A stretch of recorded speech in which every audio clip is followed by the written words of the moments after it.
Bismillahirrahmanirrahim. Welcome to Dar Arqam School, Hori Town, Phase 1, Islamabad. This is a training video for the teachers of playgroup class.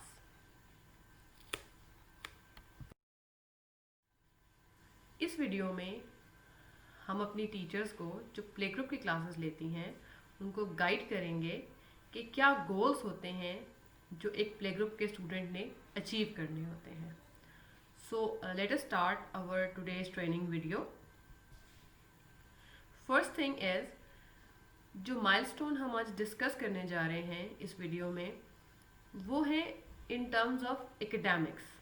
कि एक बच्चा जो playgroup का student है यानी कि जिसकी स्कूलिंग अभी स्टार्ट हुई है, एकेडमिकली उसके क्या गोल्स होते हैं जो उसने पूरे प्लेग्रुप के साल में स्टेप बाय स्टेप अचीव करने होते हैं.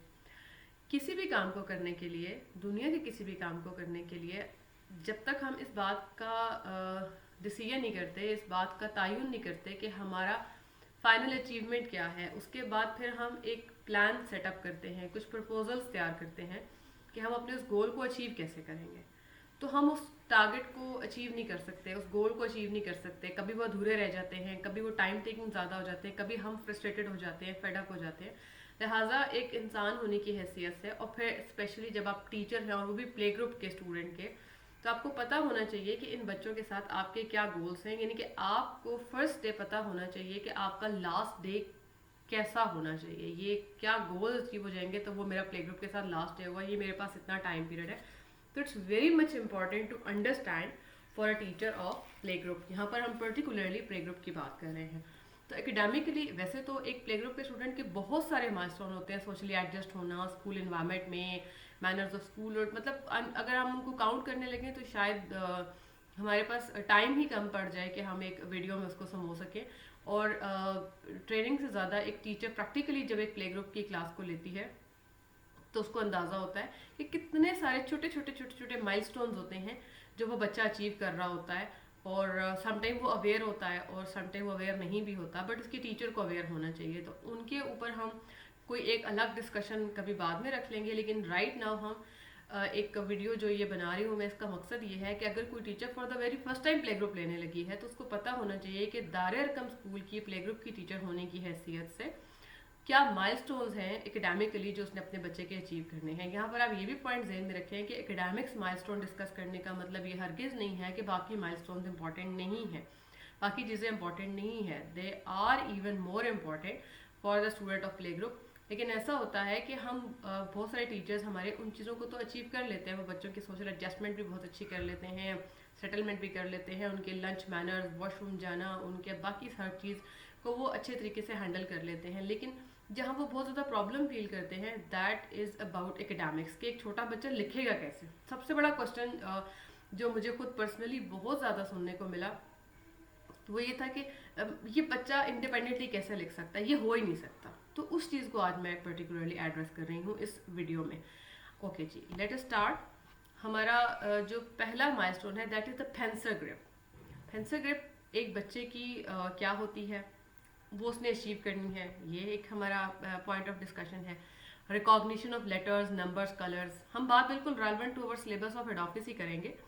चाहे वो स्कारलेट सीरीज़ के ऊपर बात कर रहे हैं तब भी ये वीडियो आपको हेल्प करेगी, और अगर वो जो हमारा प्ले ग्रुप का एक ओल्ड सिलेबस है उसके ऊपर बात करें तब भी ये वीडियो आपको हेल्प करेगी. Oral drills, most important thing बच्चे की ब्रेन डेवलपमेंट के लिए और उसकी ब्रेन एक्सरसाइज के तौर पर.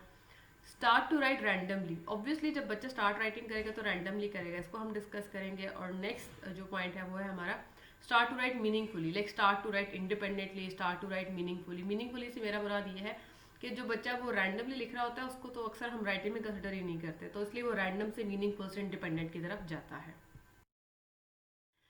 पहली चीज़ जो है एक बच्चे की जो ग्रिप होती है उसको फेंसर ग्रिप कहते हैं. बेसिकली आप यहाँ पे इधर स्लाइड में देख रहे होंगे कि एक बच्चे ने जो ये फिंगर होल्डिंग की हुई है, ये जो होल्डिंग है एक बच्चे की, वो किसी भी चीज़ को होल्ड करता है बहुत छोटी सी एज में, यानी फ्यू मंथ्स की. और अब तो जो मेरी ऑब्जर्वेशन है वो है फ्यू डेज का जो बच्चा है वो भी ये ग्रिपिंग कर रहा होता है. जो पहले एक टाइम कुछ ईयर पहले जाएं तो एक चंद माह का बच्चा या 1-2 माह का बच्चा किया करता था, ठीक।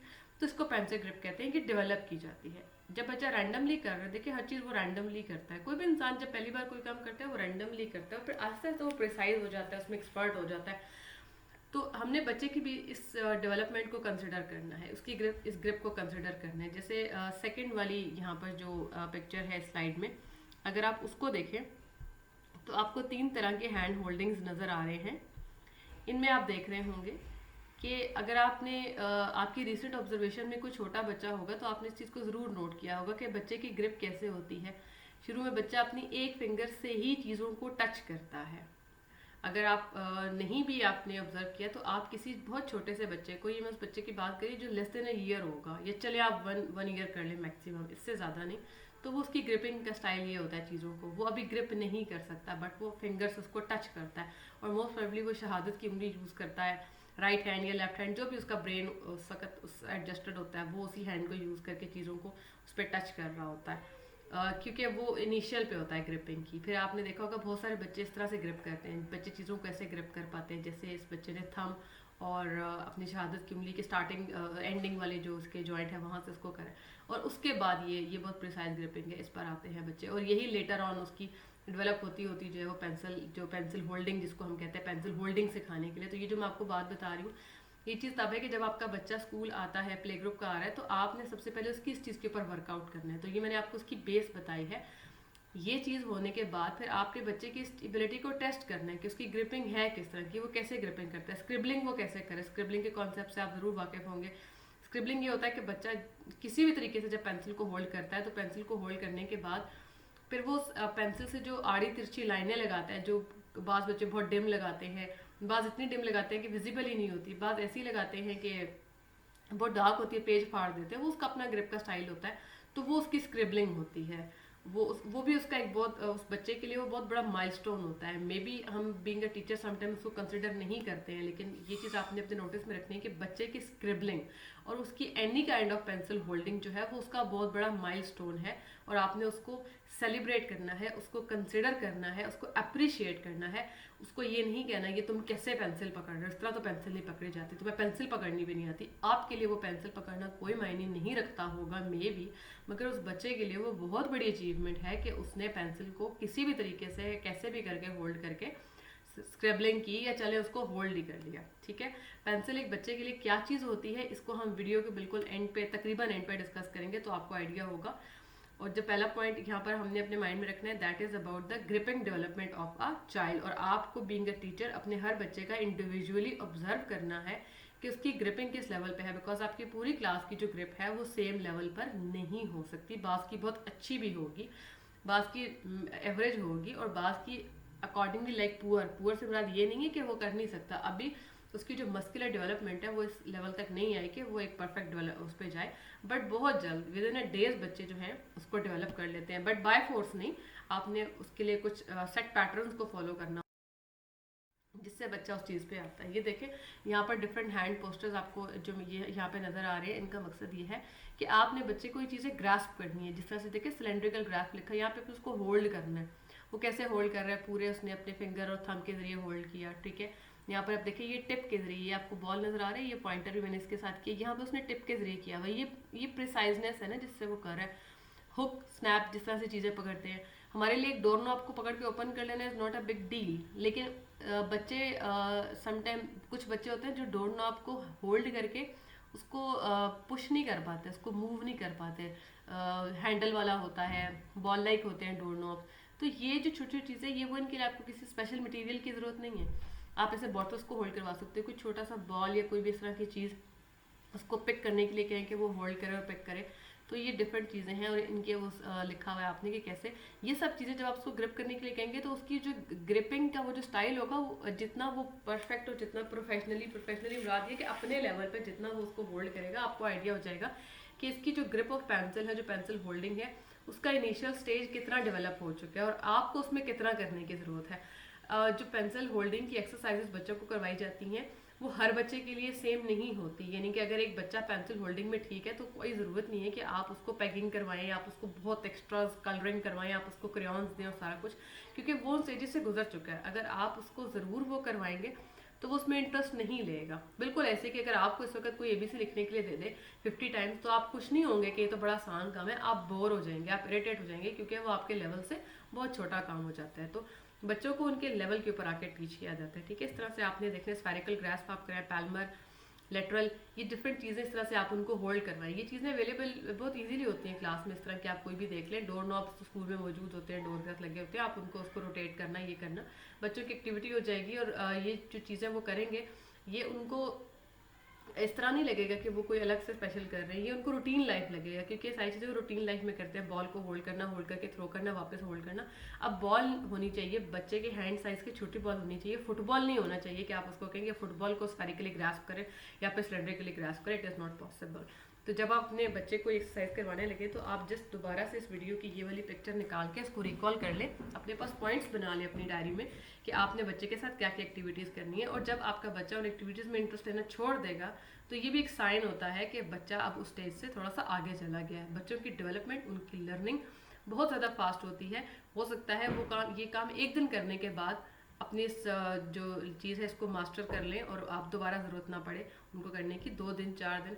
मैंने जितना मेरी ऑब्जर्वेशन में रहा है अपने डिफरेंट प्ले ग्रुप के बैचेस को मैंने इस तरह ऑब्जर्व किया है, तो मुझे अंदाज़ा हुआ कि लाइक हार्डली अ वीक बच्चे इन बेसिक एक्सरसाइजेस के ऊपर रहते हैं। उसके बाद वो बहुत ईजिली सीधी पेंसिल ग्रिप के ऊपर चले जाते हैं और पेंसिल होल्डिंग स्टार्ट कर देते हैं, और वो भी उनको कोई बहुत लॉन्ग टाइम नहीं लेती। ये बहुत लॉन्ग टाइम प्रोसेस नहीं होता। बच्चों की जो शार्प एबिलिटीज़ होती हैं वो हमारे सोचने से भी पहले चीज़ों को गेट भी कर लेते हैं और लर्न करके आपको रिजल्ट्स देना शुरू कर देते हैं। बट शर्त यह है कि आपकी डायरेक्शंस ठीक होनी चाहिए। अगर आपको बच्चे रिजल्ट नहीं दे रहे, स्पेशली प्ले ग्रुप के बच्चे आपको रिजल्ट्स नहीं दे रहे, तो इट मीन्स दैट कि देयर इज समथिंग रॉन्ग। सबसे पहले there is something wrong in your efforts direction. जो आपकी डायरेक्शन, एफर्ट्स की डायरेक्शन है, उसके ऊपर थोड़ा सा रीथिंक करें कि आपसे कहीं उसमें उस बच्चे, पर्टिकुलर बच्चे के लिए या उस बैच के लिए कोई मिस्टेक तो नहीं हो रही। ठीक, देखेंगे यहाँ पर ये कुछ पेंसिल ग्रिप की है, नीचे एजेस भी लिखी हुई हैं। ये जनरल एजेस होती हैं, ज़रूरी नहीं कि बच्चा इस पर हो। जैसे अगर मैं सबसे पहले लास्ट वाले की बात करूँ तो 7 ईयर्स नहीं, बहुत जल्दी है। एक 4 ईयर्स का बच्चा तो आजकल इंडिपेंडेंट राइटिंग कर रहा होता है। तो अब ये बच्चों की जो ग्रोथ है वो सारा उसमें आपको पता है बड़ी रैपिड चेंजेस आ चुकी हुई हैं।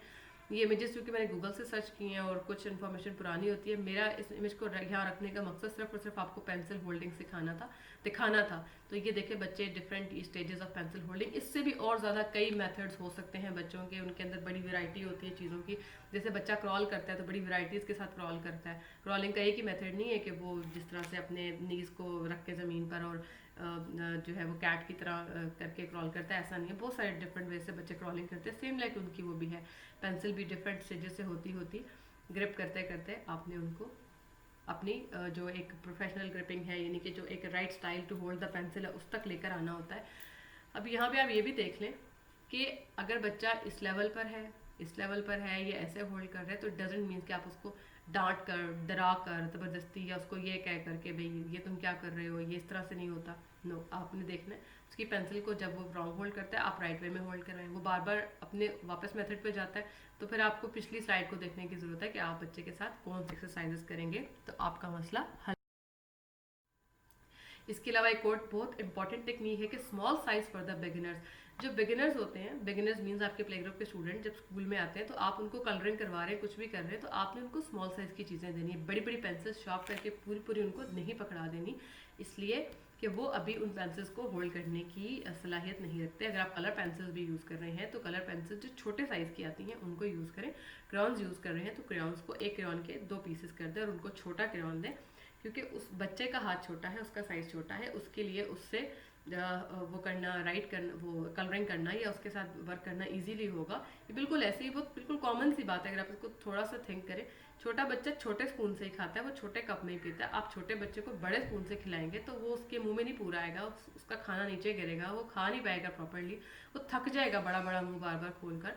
बड़ा गिलास वो हैंडल नहीं कर सकता, उसको छोटे गिलास में थोड़ा पानी डाल के दिया जाता है। तो सेम लाइक उसको छोटी ही पेंसिल आपने देनी है, बहुत बड़ी पेंसिल आपने उसको नहीं देनी, ताकि वो पेंसिल संभालने की झंझट या कलर संभालने के झंझट में पड़ने की बजाय इस पर फोकस करे कि उसने इसका यूज़ कैसे करना।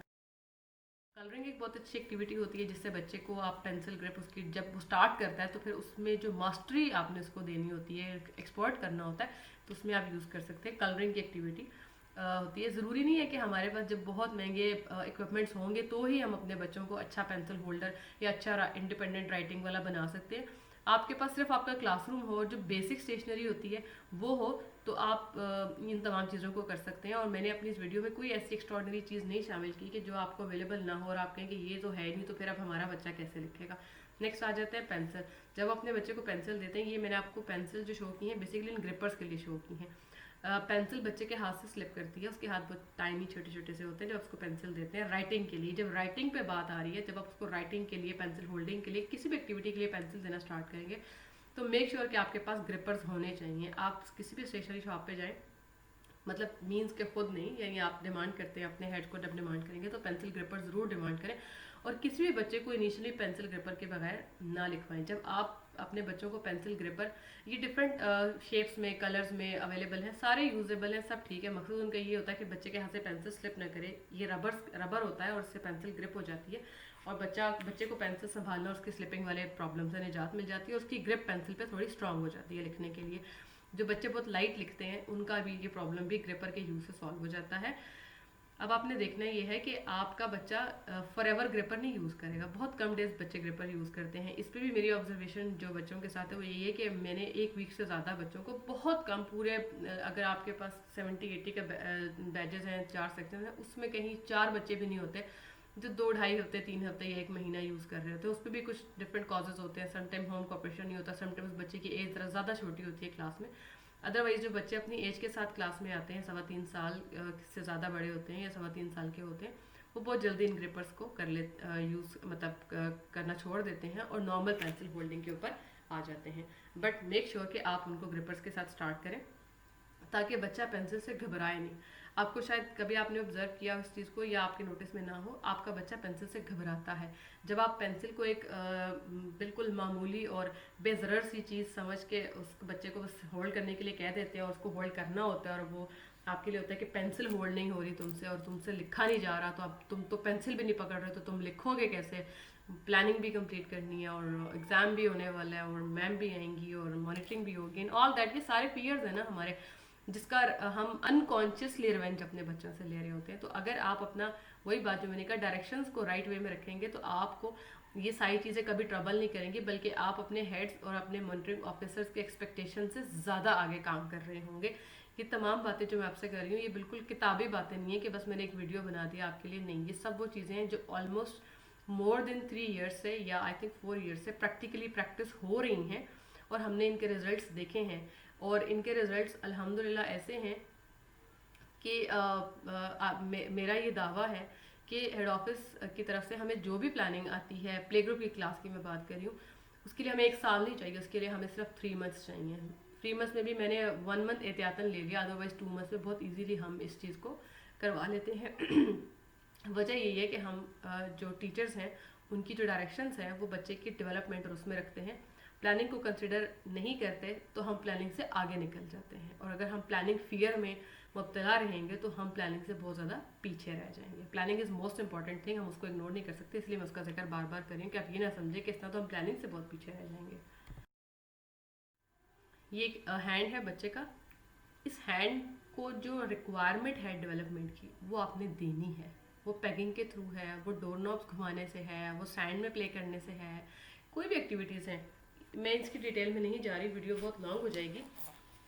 आपने खुद सर्च करना है यूट्यूब पे, गूगल पे, आपको मिलेगा कि बच्चे के पेंसिल होल्डिंग को इम्प्रूव करने के लिए क्या एक्स्ट्रा एक्सरसाइजेस करवाई जाती हैं। उसमें से आप कोई भी 2-4-5 चूज़ कर लें।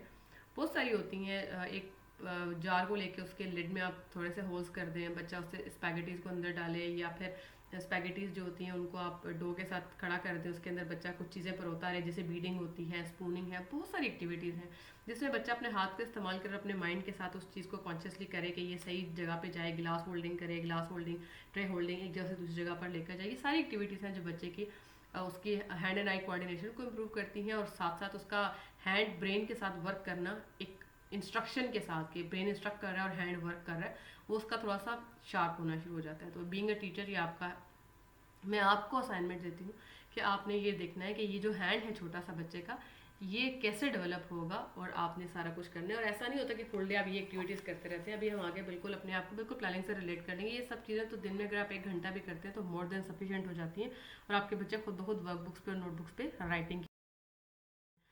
ओके जी, नेक्स्ट जो चीज़ हमने अपने प्ले ग्रुप के बच्चों के साथ करनी होती है वो सब चीज़ें थी जो जनरली थी, आपके बच्चे गैर महसूस तरीके से क्लास की एडजस्टमेंट और अपने अपने आप को पढ़ाई के लिए, लिखाई के लिए तैयार कर रहे थे। नेक्स्ट जो चीज़ होती है वोकैबलरी। वोकैबलरी बहुत इंपॉर्टेंट होती है। कोई भी लैंग्वेज लर्न करने के लिए vocabulary is the most important thing. अगर हमारे पास वोकैबलरी नहीं होगी तो हम वो लैंग्वेज नहीं बोल सकते। हमने अपने बच्चों को इंग्लिश स्पोकन सिखानी होती है। वजह ये कि हमारा आगे सारा कोर्स इंग्लिश में आ रहा है। जब अगर बच्चों की अभी से बेस इंग्लिश स्पोकन के लिए डेवलप नहीं होगी तो वो इस चीज़ में ट्रबल का शिकार होंगे, उनको इंग्लिश अंडरस्टैंड नहीं होगी। तो definitely you have to give the vocabulary. यहाँ पे मैं आपसे कुछ एग्जांपल्स शेयर कर रही हूँ कि वोकैबलरी के नाम पर आप ये चीज़ें बट अब अपने माइंड से आप इसमें मोर और भी बहुत सारी चीज़ें क्रिएट कर सकते हैं।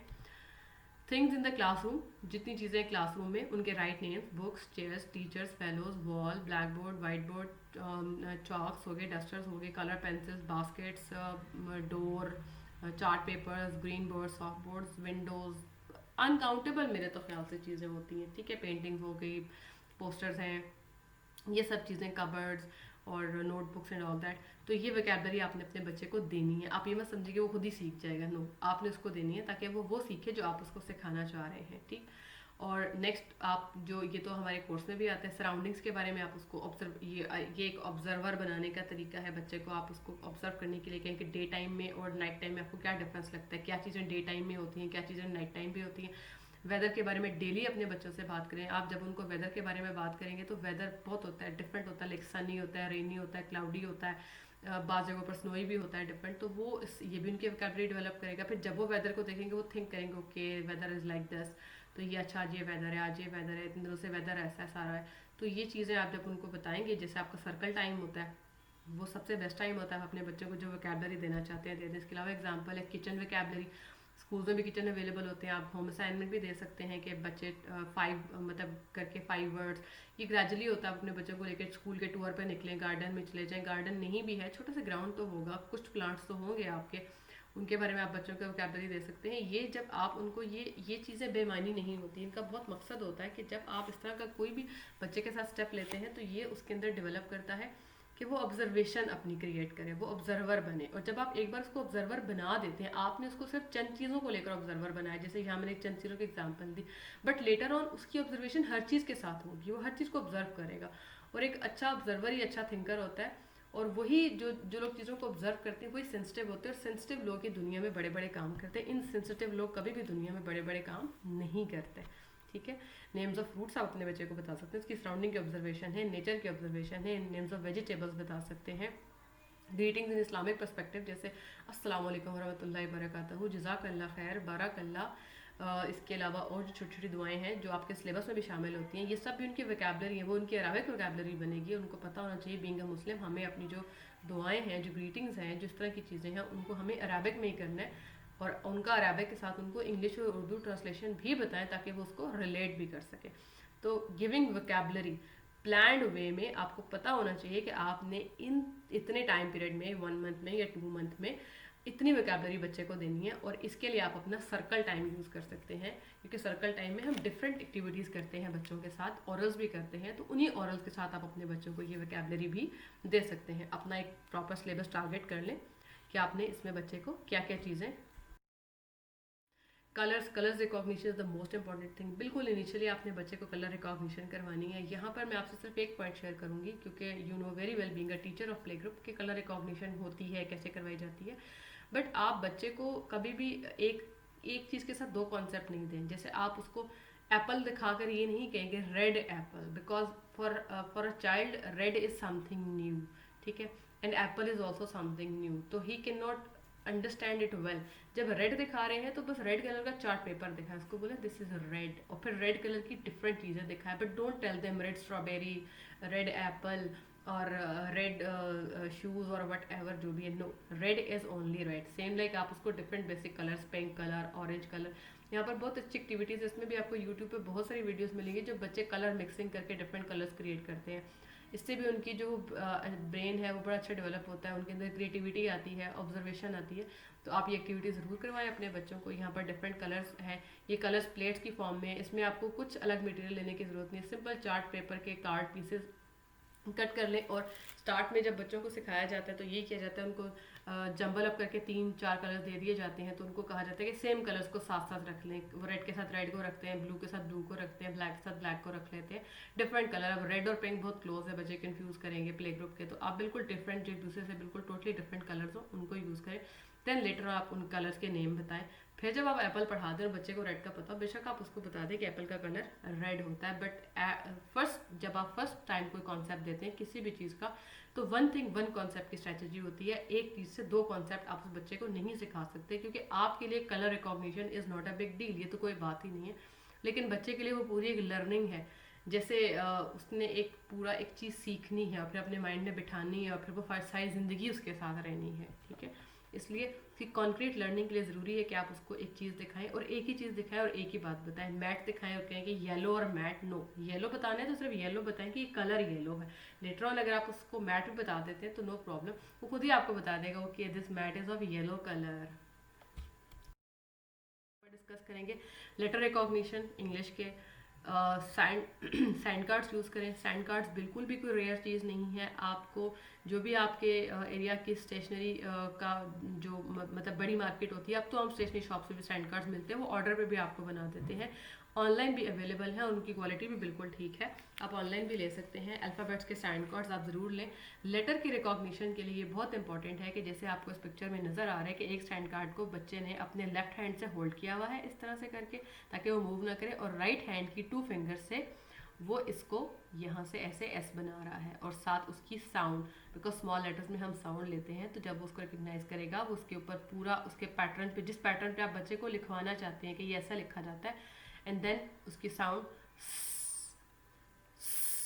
जो भी आपका लेटर्स की साउंड, ये रिकॉग्निशन है, और 3 टाइम्स आप उसको करवा सकते हैं। इसमें एडिशनल एक चीज़ ये भी है कि बिफोर डूइंग दिस एक्टिविटी आप अपने बच्चे के हैंड वॉश करवाएं। हैंड वॉश करवाने के बाद आप उसको टॉवल से ड्राई कर दें और फिर आप एक्टिविटी करवाएं। इसका एक फ़ायदा ये होता है कि जब बच्चे के ये जो दोनों फिंगर टिप्स होते हैं ये थोड़े सॉफ्ट हो जाते हैं वाटर के यूज़ से, सोप के यूज़ से, और ये जो टिप्स ऑफ फिंगर होते हैं ये डायरेक्ट नर्व मैसेज देते हैं ब्रेन को, और बच्चे की जो ब्रेन है वो अलर्ट हो जाता है, कुछ गेट करने के लिए रेडी हो जाता है, और वो जल्दी इन चीज़ों को याद कर लेता है, क्योंकि ये लेटर्स तो फॉरएवर उसने याद रखने। ये ऐसा तो नहीं कि पीजी में हो गया, ख़त्म हो गया, अब नर्सरी आएगी तो नई बात आ जाएगी, no, it is not like that. तो ये मैंने एग्जांपल दी कि ज़रूर आप सैंड कार्ड्स यूज़ करें लेटर रिकॉग्निशन के लिए। वो लेटर रिकॉग्निशन जो कई महीनों तक नहीं होती, वो आपकी फ्यू डेज़ की प्रैक्टिस से बहुत ईजीली हो जाएगी। And the other picture is about sand trace. ये जब राइटिंग आपने अपने बच्चे की स्टार्ट करनी है, रिकॉग्निशन के बाद जब आप राइटिंग की तरफ जा रहे हैं, तो जिस भी लेटर की राइटिंग की तरफ आप जा रहे हैं उसके लिए सैंड ट्रेस बनाएं। सैंड ट्रे के लिए भी कोई एक्स्ट्रा मटेरियल आपको लेने की ज़रूरत नहीं है। आप कोई भी ऐसी ट्रे ले लें जो जिसमें बच्चा इजीली लिख सके, बहुत गहरी ना हो वो आप ले लें, और उसके अंदर उसी सैंड कार्ड, जैसे अगर बच्चे ने एस लिखा है तो फिर आप उसको इस तरह से लिखवा दें और अपनी सुपरविजन में करवाएं, ताकि बच्चा राइटिंग फॉर्मेशन ठीक करे, नीचे से लेटर को ना शुरू करें, रॉन्ग वे से ना शुरू करें, जिस तरह से आप लिखवाना चाहते हैं जो राइट डायरेक्शन है उस तरह से आप फर्स्ट सैंड ट्रे पे लिखवाएंगे। देन ब्लैक स्लेट्स यूज़ होती है, ब्लैक स्लेट्स चॉक्स के साथ, क्योंकि उनमें जो फ्रिक्शन पैदा होती है चॉक्स राइटिंग के वक्त स्लेट के ऊपर, वो बच्चे को उस लेटर की डेवलपमेंट में, और दूसरी बात है चॉक की जो ग्रिप होती है वो बहुत अच्छी होती है स्लेट के ऊपर, स्लेट की सरफेस रफ होती है, तो आप उसके ऊपर जब लिखवाते हैं तो बच्चा बहुत जल्दी उन लेटर्स को राइट करना शुरू कर देता है। Never ever go directly on the paper and pencil, and specially the 4 lines के, आप डायरेक्टली 4 लाइन्स के ऊपर पेपर पेंसिल के ऊपर उसको लिखवाएंगे तो वो कभी लिख नहीं पाएगा। शायद वो वर्कबुक तो पूरी कंप्लीट कर ले मगर उसको लिखना ना आता हो। जैसे बहुत सारे केसेस में हम लोग ऑब्जर्व करते हैं, और टीचर्स का फिर ये क्वेश्चन आता है कि अब कैसे इनको लिखना सिखाएं। तो this is the answer of your question कि कैसे इनको लिखना सिखाया जाए, ठीक है। ये चीज़ अब इसी तरह से नेक्स्ट हम नंबर्स के लिए भी, नंबर्स के स्टैंड कार्ड्स भी अवेलेबल हैं, वो भी आप लोग ले लें। 0 से लेकर 9 तक नंबर्स तो बहुत आसान है, 0 से 9 तक लिखना आ जाए, समझे पूरी काउंटिंग लिखनी आ गई, बस अब उसको सिखाना बाकी रह जाता है। उसके लिए भी आप stand card, stand trace technique ज़रूर, उर्दू के लेटर्स के लिए भी आप sand card, sand tray technique ज़रूर यूज़ करें, क्योंकि आपकी राइटिंग्स बहुत आसान हो जाएंगी। सैंड आप नहीं यूज़ करना चाहते, आपको लगता है सेफ़ नहीं है, आप इसमें नमक यूज़ कर सकते हैं जो ग्रैनुलर होता है, सॉल्ट। इसके अलावा आप इसके अंदर सेमोलिना सूजी होती है उसको यूज़ कर सकते हैं, और बाद में आप मतलब वो आप एक दफ़ा बना लें और उसके बाद आप उसको यूज़ करते रहें लाइफ टाइम, वो चलती रहती है, कोई प्रॉब्लम नहीं है।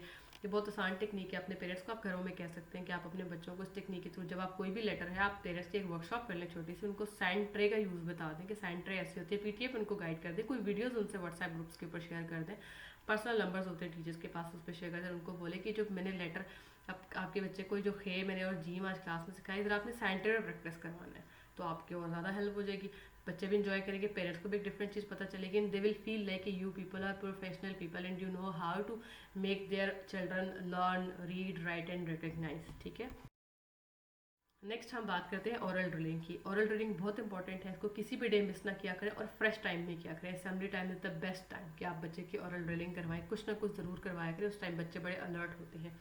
ओरल ड्रिलिंग में क्या क्या चीज़ें शामिल हैं, सिलेबस हमारा मौजूद होता है, उसमें जो चीज़ें शामिल है वही आपसे शेयर करें कि मसनून दुआ डेली लाइफ के लिए ओरल ड्रिल भी करवाएं, उसकी प्रैक्टिस इम्प्लीमेंटेशन प्रैक्टिकल भी करवाएं, जनरल नॉलेज के सिंपल क्वेश्चंस ये बहुत इंपॉर्टेंट होते हैं। ड्रिलिंग से आप जो ओरल जब हम ड्रिल करते हैं ना, तो उससे हमारा माइंड बड़ा शार्प हो जाता है। ये जैसे बॉडी एक्सरसाइज होती है ना, उसको टोन करने के लिए, फिट रखने के लिए, तो माइंड की एक्सरसाइज होती है उसको टोन करने के लिए, फिट रखने के लिए, कि आप ओरल ड्रिलिंग करें, चीज़ें ज़बानी याद किया करें, simple questions on manners, simple question on social studies and science, poems with rhymes, ये बहुत इंपॉर्टेंट है कि आप बच्चे को कराएं। इस पोएम्स विद राइम जो है, अक्सर ये क्वेश्चन होता है, एक वक्त था मेरा भी होता था कि पोएम्स का क्या फ़ायदा, इनका क्या फ़ायदा।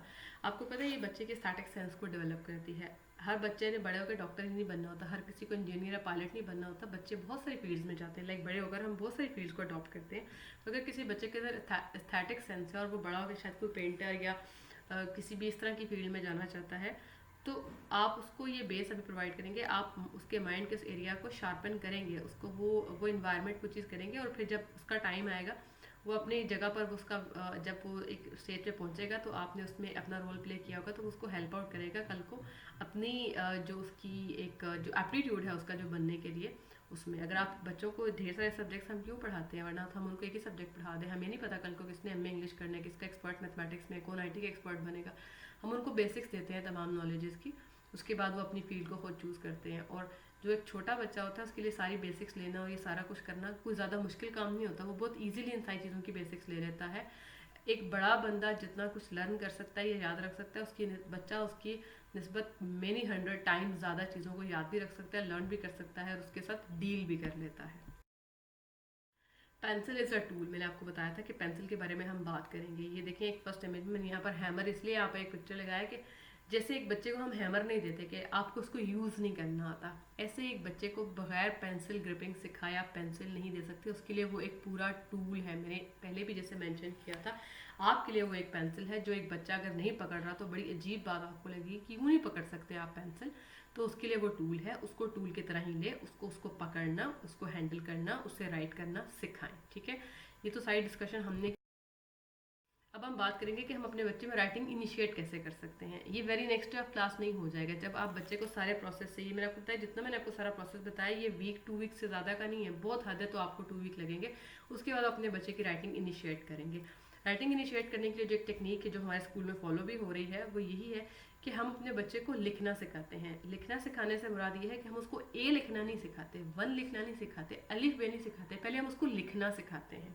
ठीक है, जैसे यहाँ पर मैं आपको एग्जांपल इसके लिए दूंगी कि किसी वर्कशॉप में, जो गाड़ियों की वर्कशॉप होती है, उसमें जो छोटा होता है ना, अक्सर अगर आपको कभी एक्सपीरियंस हुआ हो गाड़ी ठीक कराने का, या हम कभी किसी ड्रामा वगैरह में भी देखते हैं, तो छोटे का क्या काम होता है, वो सिर्फ स्क्रू ड्राइवर लेके पेच खोलता रहता है गाड़ियों के।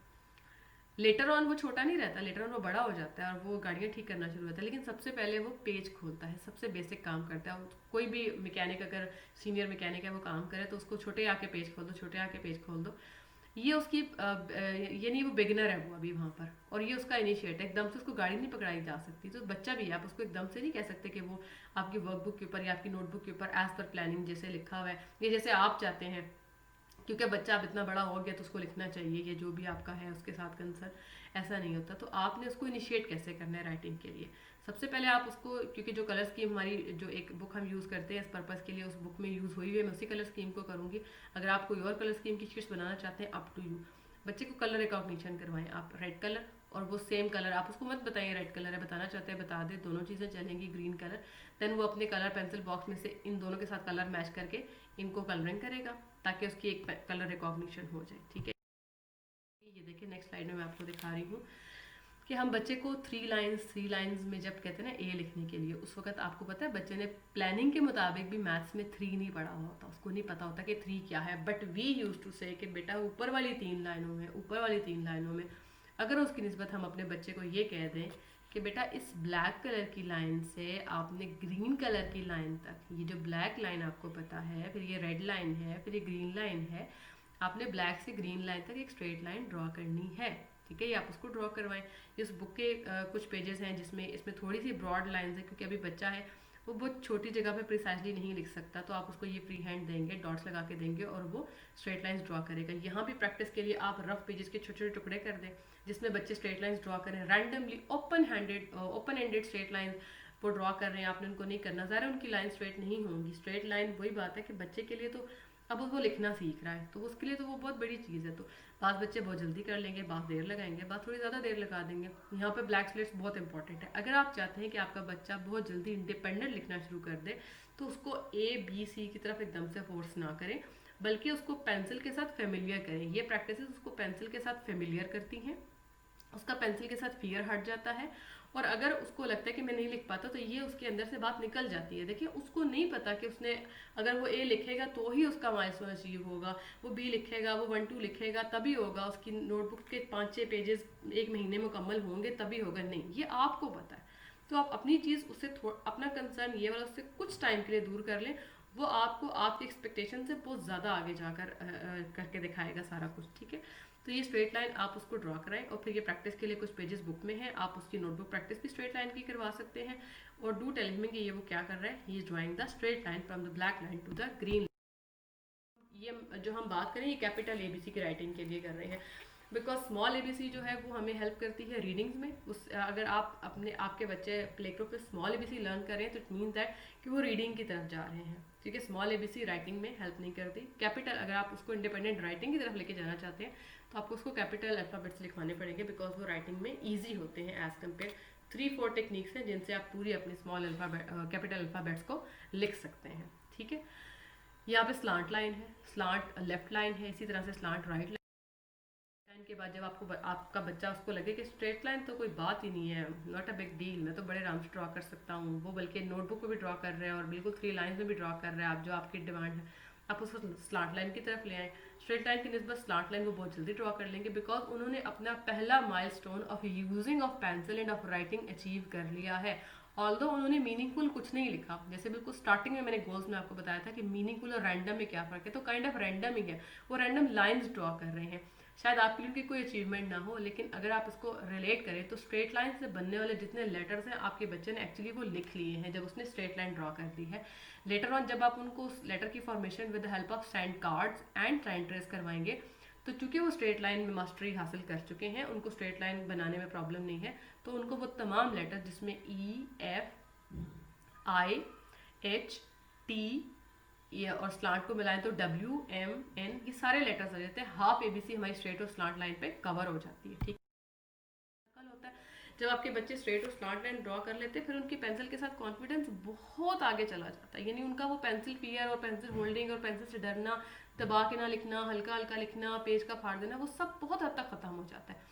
देन आप उनको open like free hand semi circles draw करवाएं, हॉलो राइटिंग में हवा में सेमी सर्कल्स ड्रॉ करवाएं, फुल सर्कल्स ड्रॉ करवाएं, तो मेरे ख्याल आपकी पूरी ABC हो जाती है। D भी हो गया, B भी हो गया, P भी हो गया, R भी हो गया, O भी हो गया, तो पीछे रह क्या गया, J ही रह गया, मेरे ख्याल में J रह गया। Y और Z भी स्लांट और स्ट्रेट लाइन में कवर हो जाते हैं, ठीक। तो ये 3 बेसिक चीज़ें हैं, ये कोई बड़ी टेक्निक नहीं है, कोई ऐसा कोई हिडन फार्मूला नहीं है कि बच्चे कैसे इंडिपेंडेंटली लिखेंगे। सिर्फ आपने ये 3 चीज़ें बच्चों को पहले थोड़ा सा पेशेंस के साथ 1 से 2 हफ्ते, not more than this time. तो ये सारा प्रोसेस जो मैंने आपको बताया ये 1 महीने का है। जब 1 महीना आपका कंप्लीट होगा, उसके बाद वो प्लानिंग जो आपके बच्चे लिख ही नहीं पा रहे थे और आप हैंड होल्डिंग कर रहे थे और पता नहीं क्या क्या टेक्निक्स यूज़ करते हैं और आपके बच्चे नहीं कर पाते और वर्कबुक्स का बुरा हाल हो जाता है, नोटबुक्स का बुरा हाल हो जाता है, ऐसा कुछ भी नहीं होगा और वो बहुत आराम से अपनी राइटिंग्स को स्टार्ट कर लेंगे।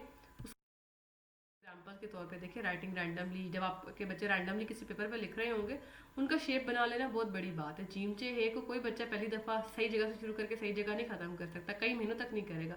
शेप बना ली है जब एक बच्चे ने, तो वो लेटर ऑन उसका साइज़ भी अपने मुताबिक ले।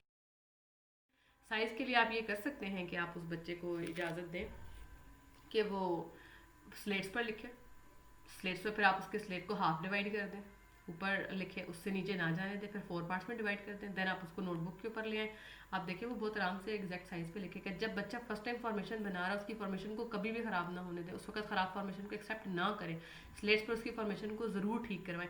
ऐसा नहीं हो सकता कि आपका बच्चा लिखना सीख ले और सीखने के बाद शेप को ठीक कर ले, नहीं, शेप को वो तभी ठीक करेगा जब वो लिखना सीख रहा है। इमारत बन जाने के बाद उसकी बुनियादों को मजबूत नहीं किया जा सकता, बुनियादें बनते हुए आप उसको जितना मजबूत करना चाहें कर दें। तो हम राइटिंग रैंडमली से राइटिंग इंडिपेंडेंटली पर आ जाएंगे, और ये बहुत इजीली आप विद इन 6 मंथ और उसके बाद आप अपने बच्चों की प्रैक्टिस करवाते रहें, ये अचीव कर सकते हैं। मैंने यहाँ पर सिर्फ इंग्लिश अल्फ़ाबेट्स की बात की है, मैं आपसे अगेन ये चीज़ बता रही हूँ आपको कि जब बच्चा लिखना सीख जाता है तो फॉर्मेशंस वो बना लेता है। राइटिंग सिखाने के लिए इंग्लिश अल्फ़ाबेट्स कैपिटल्स के बहुत ईजी रहते हैं, आप बच्चे को उससे राइटिंग सिखाएं। और ए के बाद ज़रूरी नहीं कि आप उसको बी ही सिखाएं, ए के बाद आप उसको ई सिखा दें, एफ सिखा दें, आई सिखा दें, एच सिखा दें, ठीक है, जो उसके लिए ईजी है। क्योंकि अल्फ़ाबेट्स का ऑर्डर अगर बच्चे को नहीं भी पता और वो बगैर ऑर्डर के भी लिख रहा है तो उसको रीडिंग के लिए फ्यूचर में किसी भी काम के लिए अल्फ़ाबेटिकल ऑर्डर की तो ज़रूरत ही नहीं है। ऑर्डर ना तो उसको उर्दू में हरूफ तहज्जी के ऑर्डर की ज़रूरत है, ऑर्डर तो उसको ज़रूरत सिर्फ काउंटिंग्स के लिए है। उसमें भी अगर आपका बच्चा जब लिखना सीख लेगा, पेंसिल होल्डिंग उसको आ जाएगी और वो सारी चीज़ों में अपने आप को कॉन्फिडेंट फील करेगा, तो वो 1 के बाद 2 ईजिली लिख लेगा। हमारे यहाँ प्रॉब्लम भी ये जो सबसे मेजर आता है, जब हम कैपिटल्स में राइटिंग करवा रहे होते हैं कि ए के बाद बी आ जाता है। अगर बच्चा बेचारा कैसे तैसे करके ए लिख भी लेता है तो बी नहीं लिख पा रहा होता, लेकिन हमने तो चूंकि बी ही लिखवाना होता है, ड्रॉप कर दें बी को, सी को भी छोड़ दें, डी को भी छोड़ दें, ई पे आ जाए। जब वो ई एफ एच आई लिख लेगा तो वो फिर बी सी भी लिख लेगा। और बी सी की प्रैक्टिस कैसे करवानी है आपने उसको सेमी सर्कल्स ड्रॉ करके और डिफरेंट इस तरह की एक्टिविटीज़ होती हैं, ये चीज़ करके जब आप ये सारे काम अपने बच्चे के साथ करेंगे तो वो ज़रूर इंडिपेंडेंटली लिखेगा। और फिर जब आपने उसको काउंटिंग लिखवानी है या रुपये तहज्जी का उर्दू का साथ काम करवाना है तो आप sand card, sand tray, then black slate, then उसकी नोटबुक, आप इस सीक्वेंस ऑर्डर को फॉलो करें तो 4 से 5 अल्फ़ाबेट से 4 से 5 लेटर्स या 4 से 5 नंबर्स के बाद वो आराम से डायरेक्ट नोटबुक पे लिखना शुरू कर देगा। ऐसा हरगिज़ नहीं है कि आपको पूरी क्लास को हर हाल में सारे लेटर्स पहले सैंड ट्रे पे, फिर सैंड कार्ड और फिर स्लेट्स और फिर नोटबुक, नहीं।